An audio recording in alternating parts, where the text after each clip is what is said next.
Previously on 842. It's not my crotch. I just wanted to make sure it was recording this time.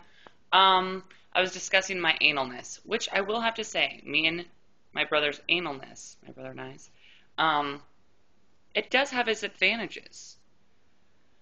For example, when I was living in my apartment prior to moving to the Meadows, and the reason I live at the Meadows now is because, and Nick, I don't know if you're aware of this, the day of the occurrence, actually the night before, I had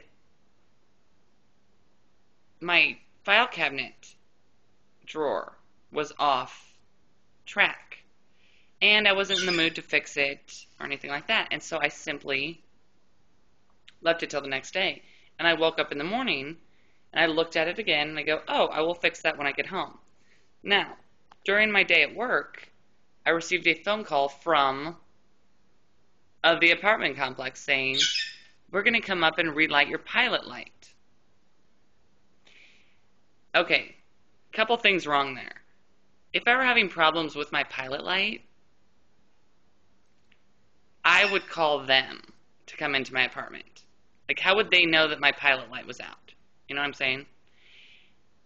And so I was like, okay, whatever. But there was no issue when I left for work. However, when I came home from work that night, I walked into my bedroom, and I live alone. My file cabinet drawer was fixed. And I didn't do it. So what later came to fruition was that the maintenance man had stolen one of my starter checks and used it for magazine subscriptions. It was so very random. So very random. But anyhow, analness does pay off. And the only other thing there's a couple other things I wanted to discuss. Nick, first of all, no, your head was not cut off in the picture that Mother Tuttle presented. It was just the way the lighting was, I think. But, yeah, it would have made sense. Aunt Mona was the one that took the picture and put it in the frame. But it would have made sense, even if your head were to have been cut off, for her to put it in a frame. Because that's how we are. Her son, who I gave the tuna helper to, I'm a little disappointed in him. Because I presented him with his gift, and I said, now Matt, this is from Connie and Bobby Joe.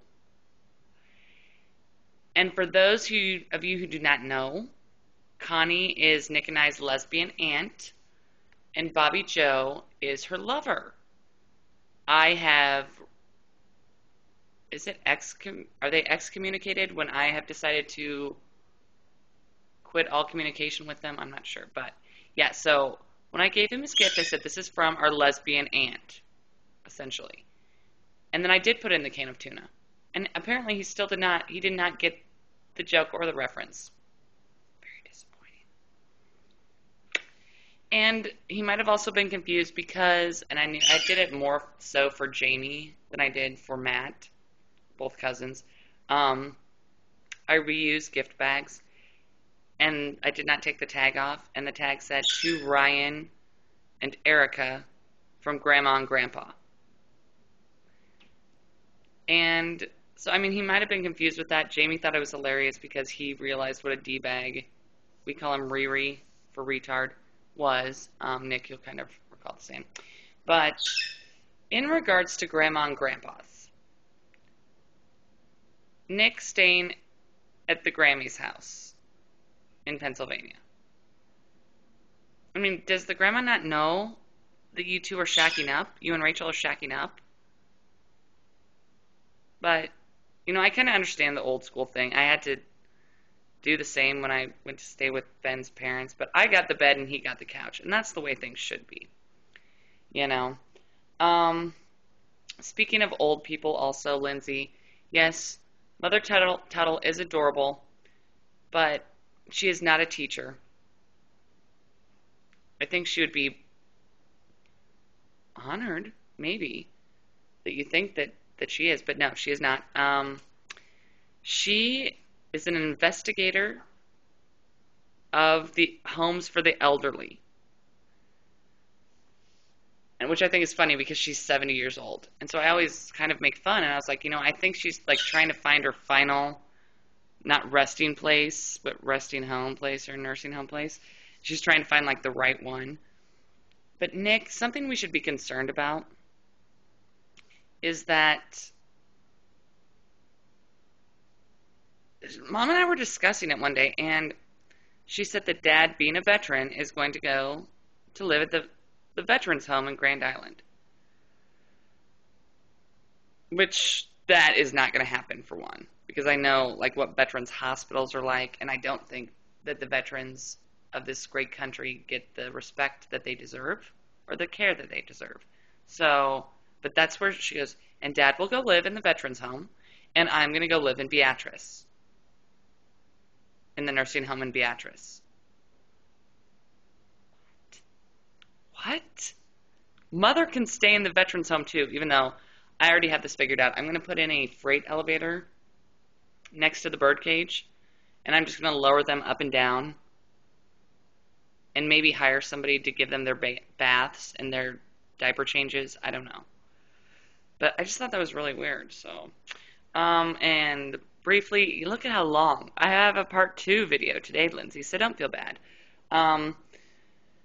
I sent a random text to Nick today that said something to the effect of, the police are waiting for Brian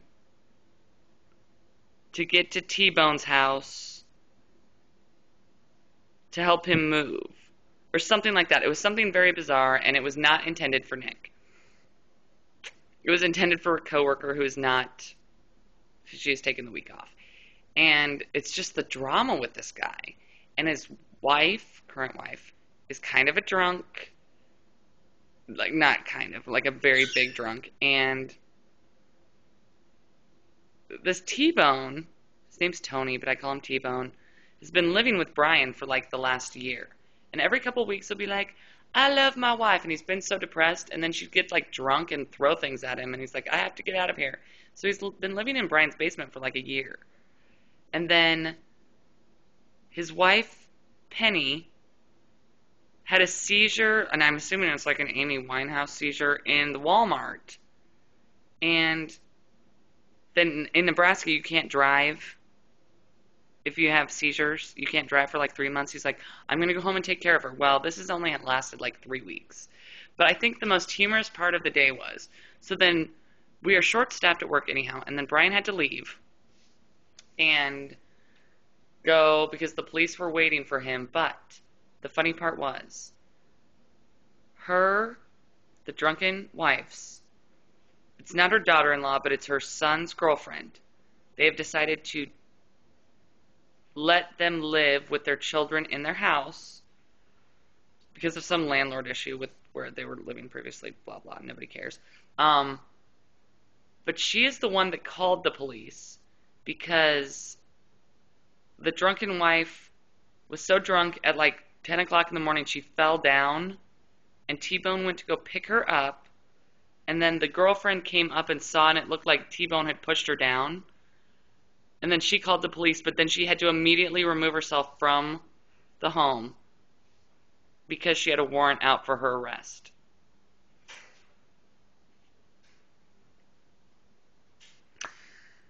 And so she left her 2 young children with this drunken woman while she went into hiding because the police were coming.